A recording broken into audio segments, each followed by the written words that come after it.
Hey folks, welcome back for another episode of Code Club. In today's episode, I'm going to show you how to put hashing onto a bar plot. We're typically used to seeing bar plots that are solid colors, but if you look at a lot of figures from, say, 30 years ago, you'll start seeing lines and things that look like your dad's ugly tie collection showing up on bar plots. Why did we do that? Well, because we had to pay a few $100s for each color image that we would publish as a scientific publication.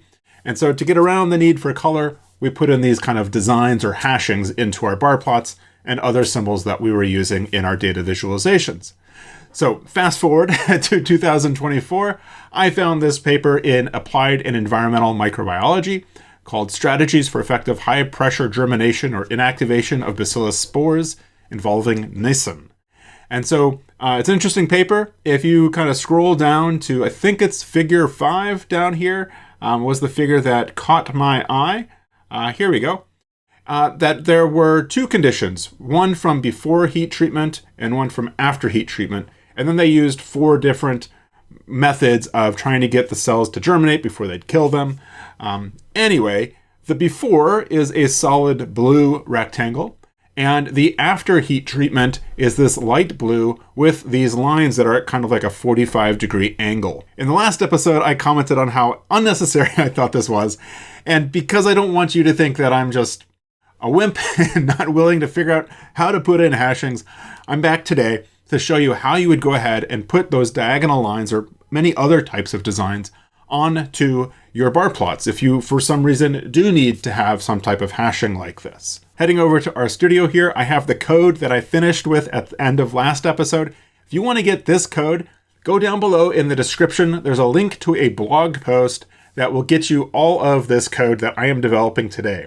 Also down there is a link to a newsletter article that I wrote at the beginning of October, a month and a half ago or so now, kind of describing my thought process of how I would go through building that plot. One of the things that certainly caught my eye was this hashing, and of course I've left it for today. Let me go ahead and run everything so I can show you what the code currently is producing. The figure on the left is the original from the publication in Applied Environmental Microbiology. The one on the right is mine. I think I did a pretty good job. There's a few things here and there that I noticed that are a little bit off, but I think it does a pretty good job of reproducing the original figure. Of course, the thing I'm missing is these 45-degree angled lines that show up in the after heat columns. And so that's what we want to do today. Today's episode, I'll show you 2 different ways that we can do this. One using a package called ggpattern, and the second using new features that were added to ggplot2 earlier in 2024. As you'll see, it's not quite ready for prime time, but I think the workings are there so that perhaps in a few more releases from now, we will see full support for these types of patterns native and built into ggplot2. So I'm going to start by talking about ggpattern, which is a package I have never used before. It has been a very long time, if ever, that I put a pattern onto a bar plot or any other type of data visualization. So when it comes to plotting elements like this, where it's a pretty niche application and I don't use it a whole lot, I have to be honest with you, I can't possibly memorize all these little bits and nooks and crannies of ggplot2 and kind of the universe of packages that surround it. I'm really dependent on their documentation. So this website is coolbutUseless.github.io/package/ggpattern/index.html. And this, I think, does a pretty nice job of telling you how to install and get started using ggpattern. And you can certainly see a variety of different types of patterns that you can put into your bar plots here. There's kind of built-in patterns that they have. You can also add images, and you can also add elements, like in this case from ImageMagick. In my experience, ImageMagick runs really slow and is kind of painful to use. So I'm going to skip doing that. And instead, what I'm going to focus on is more of kind of along the lines of what we see up here and also in their example of using pattern stripe. Because effectively, when we look at the original, that is a pattern stripe, right? Those are stripes. Yes, they're very thin stripes, but they're stripes all the same. I'm going to go ahead and copy this code into our studio. And so maybe down here at the bottom, I'll put this code. And so we have a data frame that they've given us, as well as this code then to then generate the plot. But of course, I forgot to add library ggpattern. So we'll load that, and then we'll go ahead and run all this. And so now we see that we have these stripes. It's got this weird fixed ratio so that I can't really see what's going on in the stripes. So let me go ahead and remove that part. This then gives us a taller plot so that we can see that there is a colored stripe on each of these. And the stripes themselves are surrounded by black lines, right? If I look at this, I see the pattern is stripe and that the pattern fill is being altered by the value in level, right? So there's 4 different levels, A, B, C, D, with 4 different outcome values. And then it's using geom call pattern rather than geom call. And the pattern is stripe. The fill is white. That is the background color. And then the color black, I'm not sure if that's the surrounding of the bar or the surrounding of the individual line. So let's go ahead and make that red. And sure enough, that is the surrounding, the border of the bar. So we'll go ahead and put that back to black. So let's go ahead and dig into the documentation. There's a few things that I'm looking out for. So one would be the angle on these lines, because I think that's more of like a 30 than a 45-degree line. I don't know, kind of my eyes have protractors. I don't know about yours, but that doesn't quite look steep enough to be 45. I'm also wondering about the thickness of those stripes. I really want a line. I don't want like a rectangle like this. And also, can we change the interior color of those stripes as well as the border of the individual stripes? So if we then come back up to articles, we see there's a variety of galleries and parameters for geometry-based patterns. So let's maybe start there. And so we see that there's a pattern density, which is changing the density of the pattern, right? So as the density goes up closer to 1, it becomes a lot more dense. Pattern spacing then is kind of how far apart are the different patterns. And then there's also a pattern angle, right? Let's do pattern angle.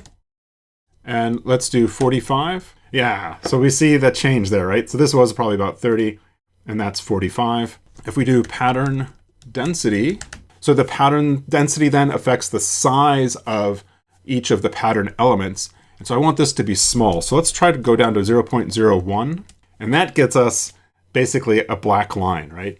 I wonder if we can make it any thinner if I go to like 0.001. That doesn't do anything, right? So we might be kind of capped at 0.01. And then the other was pattern spacing. And again, at the value between 0 and 1, what we saw with pattern spacing was that the smaller the number, the tighter the things were. So let's do pattern spacing of 0.05. That didn't do anything. That must be the spacing it's at. Let's try 0.01. And that gets it then to be a lot tighter. I am noticing that these lines, though, are fairly thick and fairly chunky. I'm curious what happens if we look at the help for geom call pattern. These are all their geoms that you can add patterns to. So this is a little bit overwhelming. And yeah, kind of scrolling through here, I'm not seeing necessarily what I want. I don't think that's super helpful. These are all kind of typical aesthetic or argument values that we would see with the normal geoms, not with the patterns themselves. But here are some patterns. So the pattern we want, the pattern alpha, the angle, we've seen that. The color, so pattern color would perhaps allow us to change the colors used for strokes and points, and the default is black. And so let's go ahead and see what happens when we do pattern color equals gray. So now we have gray stripes. Cool. Let's go back to this help. We saw the pattern density. So I think everything else in here then is something different, right? And if we did like pattern fill equals, let's do red. I don't think this will show up because it's the fill is within the strokes or the boundaries of our stripe, right? So if we made our density a bit bigger, so let's do like 0.5. Well, let's go ahead and turn off our pattern spacing. So now we have our pattern color is gray and our fill is red. So the border is that color and the fill being red. If we wanted to make it transparent, we could do NA, I suppose. So that gets us a empty stripe. And perhaps then we could take our pattern spacing back down to 0.01, That's not happy, but our pattern density needs to be 0, 1 as well. So now we get those diagonal lines, okay? So I think we've learned enough that we can now apply it back to our own figure. The first thing that I'm wondering though is, can I use geom_call_pattern? And let's see if this will work even. Hey, what do you know? That worked. That's pretty slick. It doesn't look perfect, but I think it's something we can maybe work with. So this geom_call_pattern might work. So I'm going to put this code in here so I don't have to keep going back and forth. Let me go ahead and put this on a separate line. And again, the call color black is the border and the line width is the border color. Let's now start adding in the ggpattern elements. I'm going to grab all this and cut and paste it into my code here. And I can go ahead and remove this vestiges of the code that I copied up from down below. And let's see. So our pattern color, we have gray. I think that should actually be black. And our fill, we are already using up here, affecting by heat. So we'll go ahead and remove that. And then our color black, we already have that, okay? And I'm gonna, before I save it, I'm gonna go ahead and call this negative bars hashed. Very cool. So we've got some stuff to work on here to see if we can clean things up. Why don't I go ahead and reduce the number of lines that we have in our plot. And so again, we could do that way back up here where we had pattern spacing. Let me go ahead and increase that to maybe 0.3. Okay, so that spaced it more, but maybe too much. So let's go ahead and decrease that. Maybe we'll make it 0.05 instead of 0.3. All right, that's better, but still we want it to be a little bit closer to each other. So let's go to 0.03 and maybe a little bit closer still. Let's make this 0.02. And I think that is close. Those lines are just really thick. And I think that's again because those are the borders and we're bringing them together.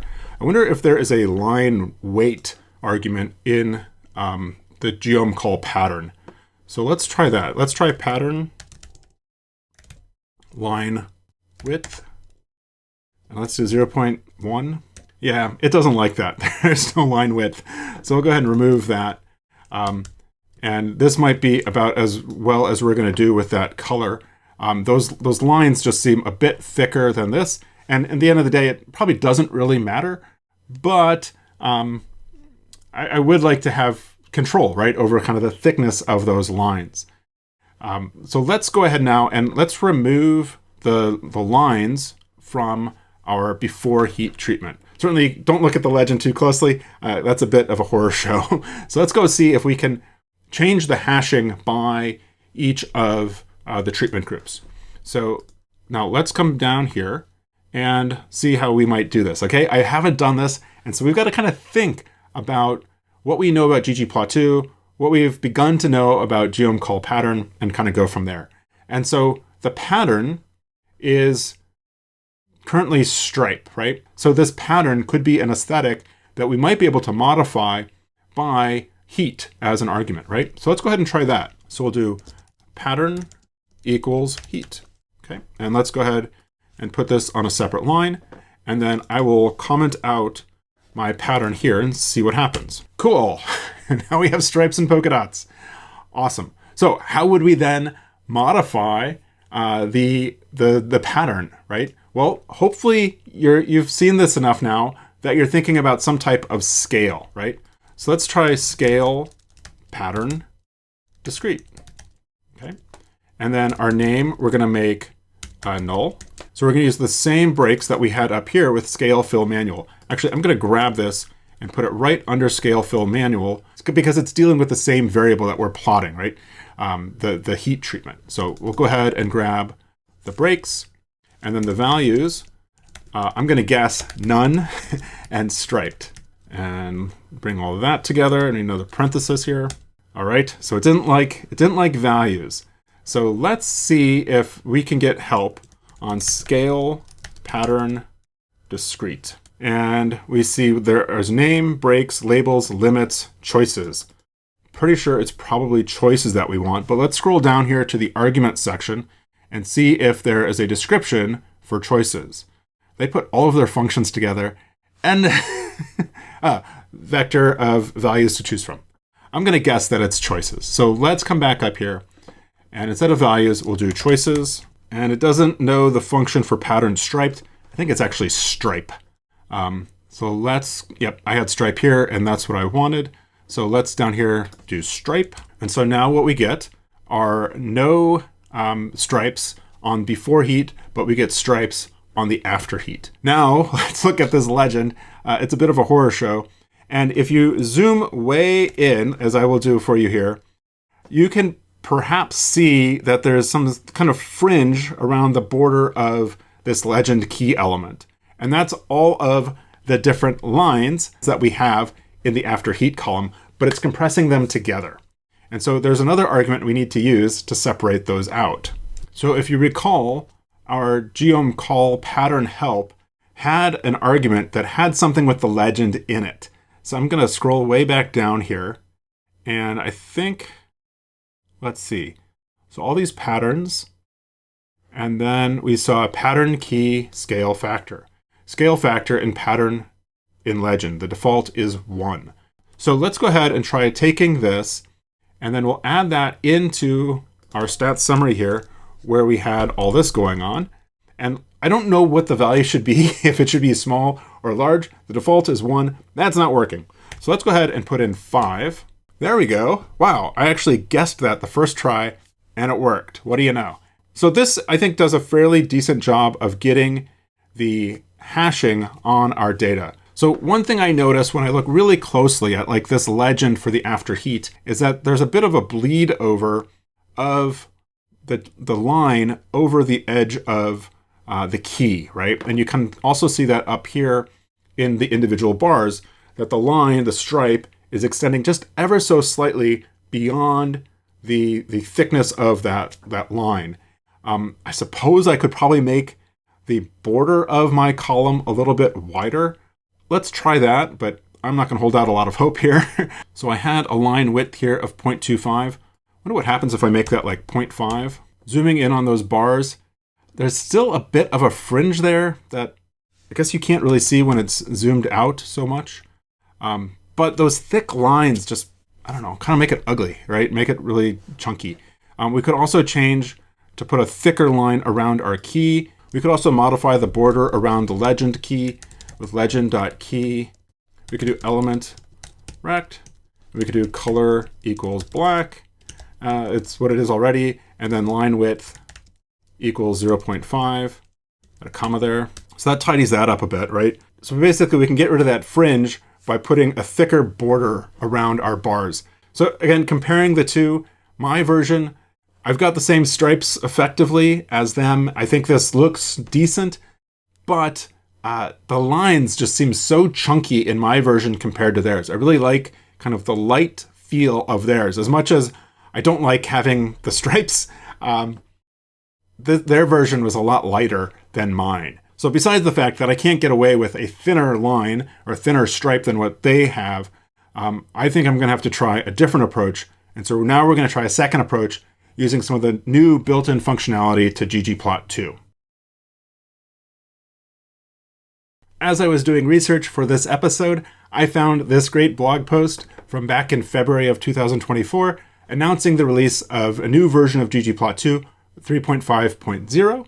And they tell us that they rewrote the code for making guides. We've seen some of this in previous episodes, and that there's now a section in here for patterns and gradients, ignoring scales and other improvements. But patterns and gradients, that looks pretty wild. So with patterns and gradients, some of the things that you can do is to make the background a gradient. You can make the bars themselves have gradients, and you can make the gradient be ungrouped so that each bar has its own gradient versus kind of a gradient across all of the bars, if you will, like you see in the second example. And then this shocker, right?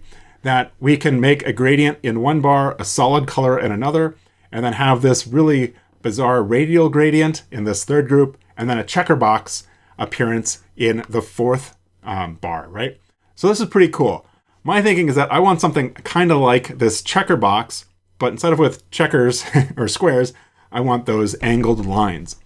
So again, I'm going to go ahead and copy this, And I'll put this at the bottom of my R code again. One thing that I noticed when I was reading through this quickly was that in here, there's a note that on Windows machines, the default device in RStudio and in the knitter package is PNG, which doesn't support patterns. So in RStudio, you can go to Tools, Global Options, General Graphics, and choose the RAG or Cairo PNG device from the drop-down menu to display the patterns.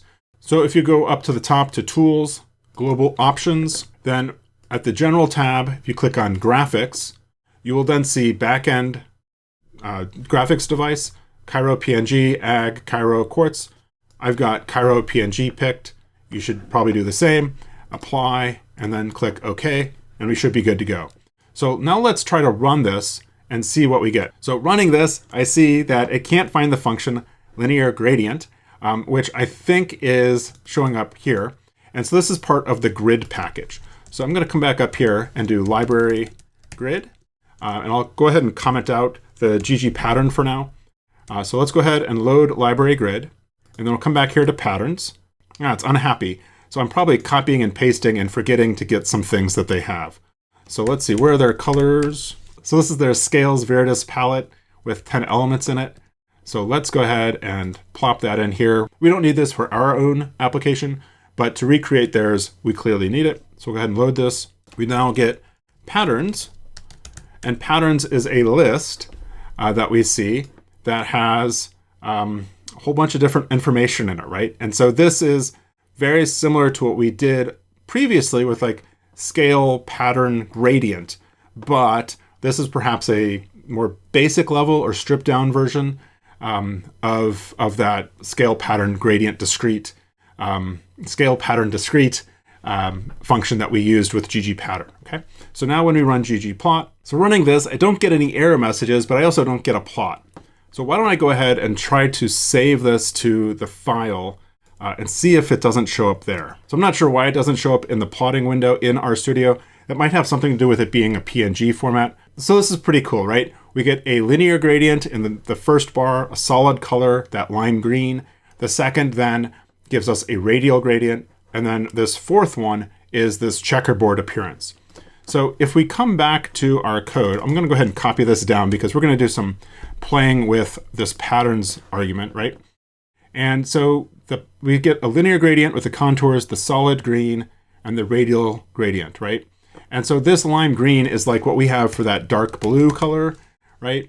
So let me go ahead and put this in the first slot. And ultimately what I want to do is basically make a pattern that has a solid light blue background. Let's go ahead and do light blue. I don't need the radial gradient, but anyway, we've got the linear gradient and then the pattern gradient, right? And so I'm going to make my own pattern. And so the pattern is a function that allows us to define a pattern that we want to have show up in our own figure, right? And so again, if we look at all this, we get our dark blue, our light blue, and our two checkers. So I've never played with much in the grid package myself, but one of the things that sticks out to me here is this rect grob. And so let's go ahead and look at rect grob. And I'm familiar with grob from the grid package, just kind of hearing people talk about it. And so rect grob will allow you to create and draw rectangles. And sometimes in this documentation, there will be a section that says like see also, which I would hope would kind of point me to other grobs. Let's look at grid. And we can say type library help equals grid to see a list of public grid graphics functions. So let's try that. Let's go ahead and copy and paste this into our console. And this is the documentation. So I'm not totally sure what these grid dot functions do and how they're different from grob. I am kind of flying in the dark a little bit, but I recall that from this rect grob, that there's also a grid rect. And so maybe there's like a grid lines, grid segments, and that will get us to the grob. Anyway, that's my strategy here. So I see grid lines. Is there something like segment? Grid segments, draw line segments. So I'm not sure if we want lines or segments. I'm kind of thinking we might try grid segments. So let's do $grid.segments. And we see that there's a segments grob, right? So we have x0, x1, y0, y1. So this is the numeric indicating the starting x values of the line segments. So I kind of think of those hashes as line segments rather than as specific lines. So let's try that, okay? So in here, I'm gonna go ahead and replace this rect grob syntax and put in here instead, I'll put segments grob. And so x0, y0 is where the lines start, and x1, y1 is where it ends. So if we do x0, and let's do seek, let's do 0 to 1 by, let's try 0.1 and see where that gets us. And let's do the same thing for x1, where it's going to end. Let's have that be the same thing, but let's have that say be +1, and I think that should get us a 45-degree line, right? So if you start down at 0, 0, you want to end up at like 1, whatever y is, right? So we can do that, and then y0 equals, it's going to start on the bottom, so that'll be 0, and then y1, let's have that go to 1. Again, I'm not totally sure how this will work, but we'll see. So we got nothing. That's worrisome. Coming back here, I'm noticing that like the pattern function that we gave in patterns in this list, one argument was the grob, right? And then we have the width, the height, the extend, and then the gp equals gpar. I'm not totally sure what pattern does, so let's do pattern. And so what we get then with pattern is that there's extend for pad, repeat, reflect, none. And if I had to guess, yeah, so it says extend what happens outside the start and end of the gradient, see details. And that, let's see, propagate the value of the gradient at its boundary. Not sure what that means.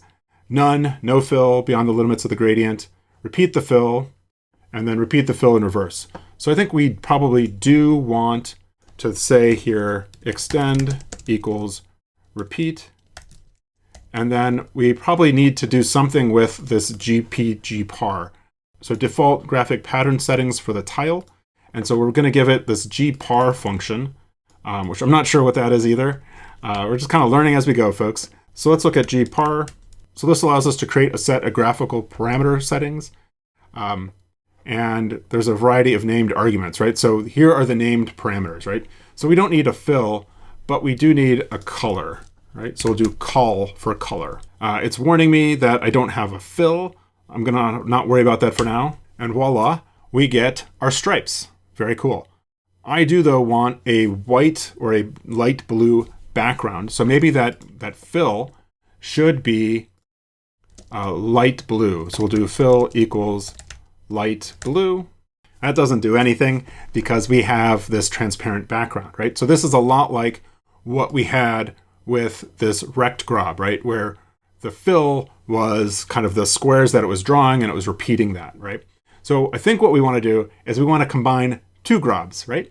So for now, I'm going to go ahead and replace this rect grob. Another grob that I'm familiar with that we'll use is polygon grob. And this then allows us to set the starting x and y coordinates. So we'll then do x as a vector and y as a vector. And again, that's going to be the same pattern idea, right? And then we'll use kind of these same ideas here. And we'll maybe set, yeah, we'll do that. So now what we need to do is fill in the coordinates of the four corners of our polygon. So I'm going to think about 0, 0 being in the lower left corner, right? And then we'll go over 1. So 1, and then y is also going to be 0. And then we're going to go up, and so our x position will again be 1, but our y will be 1 as well. And then to complete the loop, we'll come over to the left, and we'll have 0 on the x-axis, and still y on the y-axis. And I forgot a c here, so I'll add that. Very good. So now we want to combine the polygon grob, the rectangle, with the segments grob. And I'm going to go ahead and put that here where I had light blue. So again, we'll use pattern. And in pattern, we're going to use another grob function that will be grob tree. And that is a function that will combine different grobs. And so here I'll grab polygon grob, plop that in there, and our segments grob, plop that in there. Let's clean this up. And so then at the end here, we're going to want to add the extend repeat as well as our GP argument. And so now what we get is our rectangle with our hashing. Awesome. One thing that I'm noticing in our legend is that we've got the bottom triangle is green, but the top is blue. And I kind of want to see that there's lines there, but I can't for sure.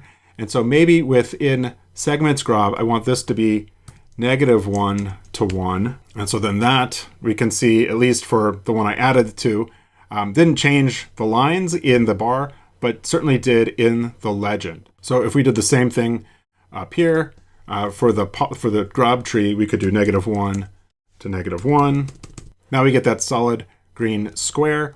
And I think that if we were to reduce the by here, or increase the by to say like 0.25, we then see greater spacing in our separating our lines here in our grab. So now we're ready to go ahead and take what we've learned about pattern function and using that in our scale fill manual, scale fill discrete back up here, right? So we had scale fill manual, right? So I'm going to go ahead and take this, and we want this first color, right? We want the solid color without the hashing, but we know that this values needs to take a list. All right, so I'm going to save that light blue color because we'll need that in our grab tree. So I'm going to go ahead and copy this and replace that in for light blue.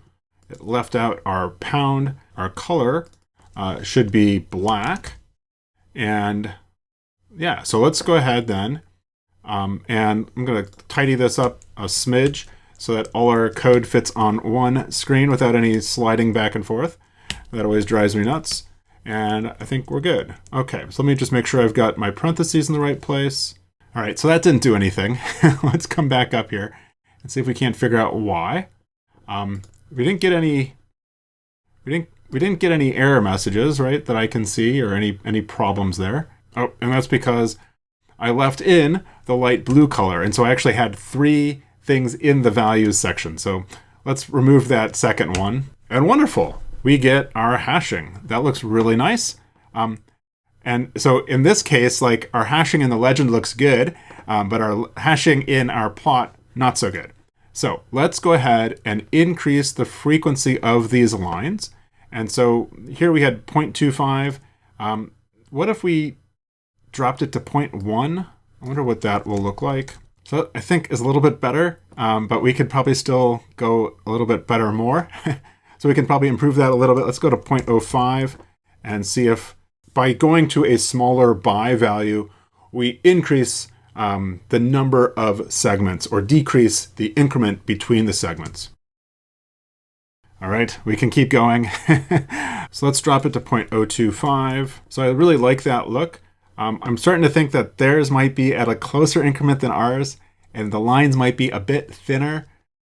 There's so many things that we could play around with here, right? So if we went to like 0.15, and then let's go ahead and add here LWD. So LWD is the line width. If we go to !gpar, we then see kind of the list of valid parameter names in here, and LWD being the line width. Let's try 0.25. I think 0.5 is the default. And so that's more, those are closer still. So maybe we just cut the difference between what I have, 0.15 and 0.25, and let's do 0.2. So I think that looks really good. One difference I notice is that their bars are more narrow than my bars, for what it's worth, not much. So now what I see is that our legend is basically all stripes. And I think what we're going to have to do is, unfortunately, repeat this to update the guide. And so I think in previous episodes, we've seen that we can use different glyphs for our guide. And so we're going to do that here, but instead of a different glyph, we're going to use basically a different grob. Okay, so hang with me, you're doing well. But we'll basically add that here to scale fill manual. So we'll do guide equals guide legend. So then we'll do override AES. And this will take a list because there's going to be potentially multiple aesthetics that we want to override how they are represented in the guide, in the legend, right? And so here then we'll say fill. So that's what we're going to override.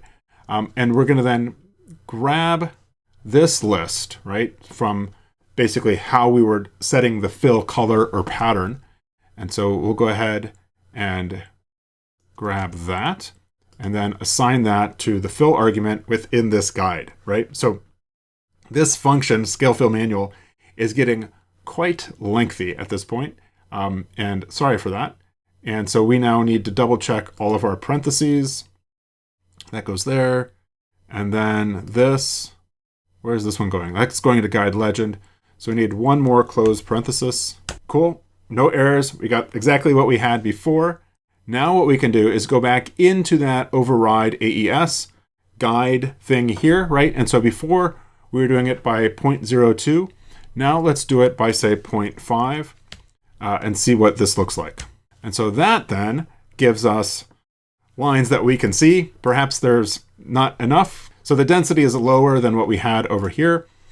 Basically, what we're doing is the same thing that ggpattern did when it had that scaling factor for the legend, right? So let's maybe make this 0.1. All right, that's too dense.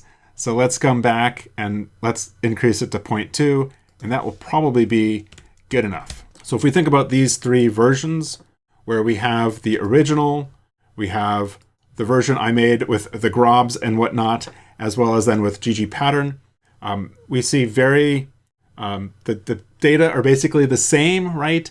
And I kind of feel like the ggplot version with the grobs is perhaps more faithful to what we had made or what we had seen in the original plot. Whereas again, this ggpattern one is just really thick and really kind of overwhelming with the thickness of those lines. And I'm just unable to get the lines to be any thinner than what we're seeing here. One thing that stands out to me is that the angle on my lines in the legend are different than the angles in the bars, and they're different also than what we see in the original as well as in the ggpattern. One way to modify that would be to come back up to where we did this guide legend override AES. So this comes down to here where our starting and ending positions, right, on the x-axis. And so we could probably modify this. And so we can change this +1. Maybe we could drop it down to like 0.75. We could probably decrease that even further from 0.75. Let's go down to 0.5. And I think that actually looks a lot like what we had before. I thought of 0.5 because our aspect ratio is, I think it was like 15 high and 30 wide, so a 2:1 aspect ratio. This gives us a better angle compared to what we had in the other versions. Anyway, I'm getting far into the weeds here, far further than you probably really wanted to go today. But hopefully you can kind of get a sense of how you really can get your hands dirty on some of the internals of what's going on in ggplot2. This new pattern function from ggplot2 allows us to make our own patterns. We certainly saw that with the linear gradient, the radial gradient, and then kind of the DIY version that we did here. I have to think that the direction they're going, they're probably going to kind of flesh out some of that DIY a little bit more to do more common things like these types of hashings. Anyway, let me know what you think of this. Again, I feel like the hashing that the original authors put into their figure was really unnecessary, but they did it. I was recreating their figure, so I wanted to do it as well. All right, let me know what you think about this down below in the comments. Please make sure you're telling your friends about what we're doing here, and I'll see you next time for another episode of Code Club.